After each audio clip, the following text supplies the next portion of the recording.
బుద్ధిహీనుడై తన పెదవులతో మూర్ఖముగా మాటలాడు వానికంటే యథార్థముగా ప్రవర్తించు దరిద్రుడే శ్రేష్ఠుడు.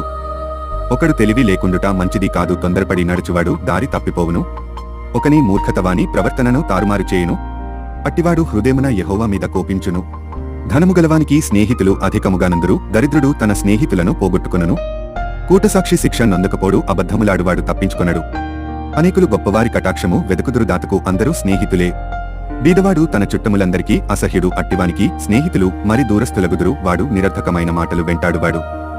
బుద్ధి సంపాదించుకున్నవాడు తన ప్రాణమునకు ఉపకారి, వివేచనను లక్ష్యము చేయువాడు మేలు పొందును. కూటసాక్షి శిక్ష నందకపోడు, అబద్ధములాడువాడు నశించును. భోగములననుభవించుట బుద్ధిహీనునికి తగదు, రాజుల నేలుట దాసునికి బొత్తిగా తగదు. ఒకని సుబుద్ధివానికి దీర్ఘశాంతమునిచ్చును, తప్పులు క్షమించుట అట్టివానికి ఘనతనిచ్చును. రాజు కోపము సింహగర్జన వంటిది, అతని కటాక్షము గడ్డిమీద కురియు మంచు వంటిది.